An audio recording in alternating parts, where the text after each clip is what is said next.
We made it! Goodness. Oh my goodness. Okay. Glad you've made it. I was just Oh, that was a bit stressful. I was just talking about sex for men and about gender blending. Susie. Now that you're here, I think you should step in and tell us all about your wonderful jewellery. Oh, sorry. So I've got to just get over the stress of trying to join an Instagram live. I'm sorry. I'm sure it's my. We're all as bad as each other. Oh, okay. Right. Welcome, Hannah, finally. Thank you. You probably heard I started off speaking for you a little bit, telling you your story. Now you're here, if you take a breath and just tell us really why androgyny was always your focus from the very start, from the from the degree when I first saw you and met you. It was, I mean, I think I said to you before, it's like, it wasn't like a huge political standpoint in my point of view. It wasn't, sorry, I've got an echo going on. It was more just because I didn't understand why men couldn't have the same jewelry as women. You know, like I never would. In fact, I love the word gender fluid now, because at the time I didn't have a word for it. I hated the word unisex, and it's why I called my first collection, I said it was jewelry for men that girlfriends could steal, because like there's no kind of nice way to say it, but in my mind jewelry is jewelry, and if you love it, you should wear it, whether you're male or female or something in between. So it just felt right, basically. It felt right to me, and it felt kind of sexy as well. Like I like the kind of swapping of things and like mixing things up and blurring boundaries. That's how I started out and I've carried on. And how has it changed? I've been asking Susie really about gender fluidity in fashion, which has been a huge influence, but has it changed? How have you seen the whole phenomenon change, say, in the last 5 years, and has it changed how you design what you design, Hannah? It's definitely changed in that the conversation is larger and bigger, and more people are having it, which is really good for everybody, whether we're in fashion or jewelry or whatever. But the conversation about gender is a really important one, and it's something that is much more of a wider spread conversation. So it's changed, and like I've noticed it change with clients. Like particularly on the male side of the clientele, like people have been getting braver and braver as to what they're buying. I think the way I design hasn't changed, just because I'm a super selfish designer and I don't think I can ever change how I do it. But I mean, maybe I have been, like, the zeitgeist does influence you, but I sort of don't ever really design for other people. I tend to design for myself and hope that other people will kind of come along the road.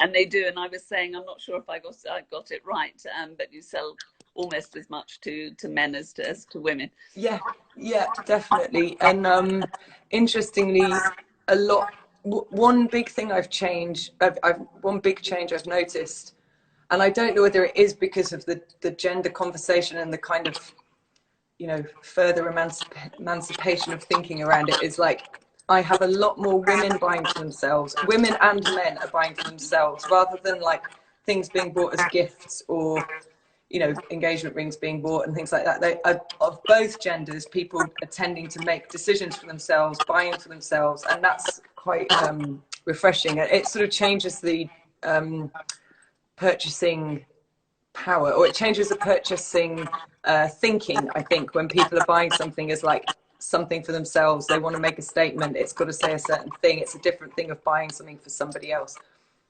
Yes, and we were talking. I know Susan's going to join in with this. The time when men bought jewelry for women, I think that they obviously are more concerned with investment, and they were much more classical, much more restrained, much more conservative in their choices. And again, Susie, I think this is part of the influence of fashion on the high jewelry world since about the 90s or 2000, that women are far more adventurous, and we've certainly found that throughout the woman to woman selection, because the range and the variety and versatility and originality is wonderful. And I think women, both designers and wearers, are much more adventurous in jewelry. That's interesting. Maybe that's changing with gender fluidity. We are seeing men becoming more more adventurous, which can only be a good thing.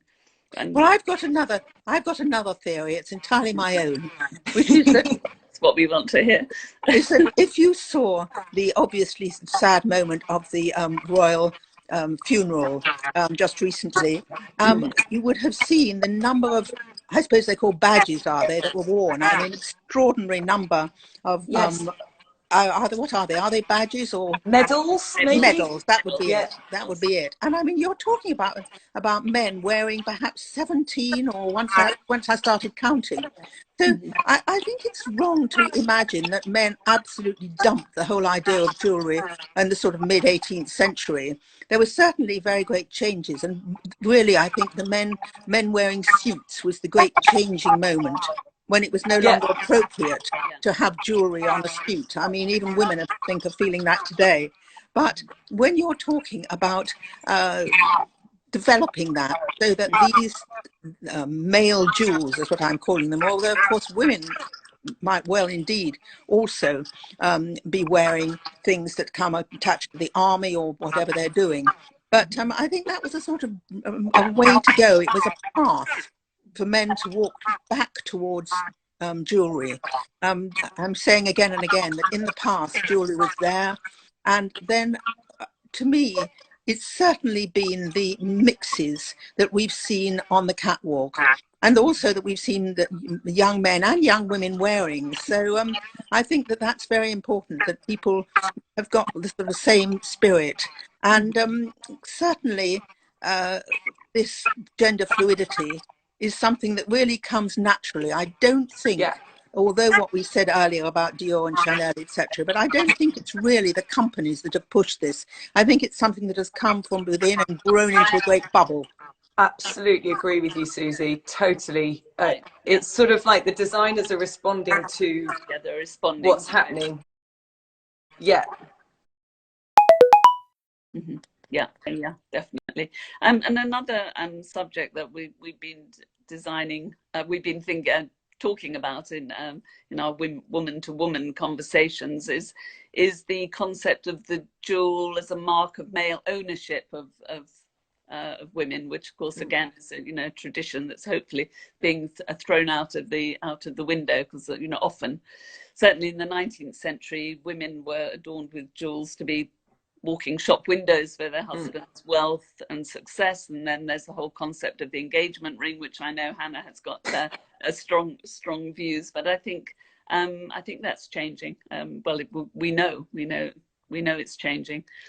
And I think it's just a very interesting part of the whole subject of gender and jewels and what jewels mean. You can't really separate. Ideas about that, Hannah, about. I was going to say, you can't really separate jewelry from gender, really, as much as I'd love to. There's part of me that goes, well, we shouldn't even be talking about gender. Why are we even talking about it, gender? Because of the history of it, and because of that, and actually that's probably recent history, more than me, Vivian, but like the kind of ownership dowry thing where sort of women displays of wealth for their husband. It's not, that's kind of fairly recent history, isn't it? But it does drive me mental. It's why I have a problem with engagement rings I don't have a problem with engagement rings. I have a problem with the label of an engagement ring and what it means. And I've been trying to find ways around that means it's not, it's a symbol of something, but it doesn't have to be a symbol of ownership. Or wealth, because that's what a lot of them are. The bigger the rock, the wealthier the husband, and the luckier the woman that is owned by that husband. It's such a weird and odd concept to me. But as women, the women designers certainly were instrumental in overturning that idea exactly of the jewel as value only for its intrinsic worth. And I think perhaps that's happening now. I think with the gender fluid movement and women wearing jewelry for different reasons in different ways, I think that's breaking down as well. Actually, Hannah, have you got some jewels to show us there? Oh, I have. I can grab them out of a cabinet. What should we get? Something big and powerful. I'm trying to keep an eye on some of these some of these comments. Lots of people saying they love you, Susie. Oh, well, that's very nice. Just send along. I'll just send along a royal jewel, and I'd be happy. This thing is all about ownership, but to show love and value, which is also very true. Yeah, I mean, I totally agree with that. Gift of love and commitment. Commitment and loyalty. Yeah, it's always been. Yeah. Yeah. Just to clarify, I'm definitely not against the idea of jewelry as a symbol of commitment and love and whatever that may be. It's more the connotations that come with the word engagement ring, because it's linked to a very specific, like, well, basically religious thing that not everybody is, it's just not necessarily the right thing for now for everybody. So that, I'm definitely not anti using jewelry as a symbol of something, emotion, because it is. But I got that to show you. This is So I thought if we're talking about powerful jewels, it might be the biggest one that I've got at the moment. Wow. And that's for men or I think you could rock that as anyone, hopefully. I mean, that's the idea. I haven't seen it on, actually. I've never seen it on, and that's from your latest collection, the New Act of Rebellion. We do have a sensational ring, the malachite ring. I've got the matching ring on here. You've got the ring, and you've got something on your finger, something very big. I've got I'm not sorry, Susie, I mean nothing by this. But I have got a very big thing on my finger. It's all from the same collection. Wow. Yes, sensational, really. Yeah, so it's about power.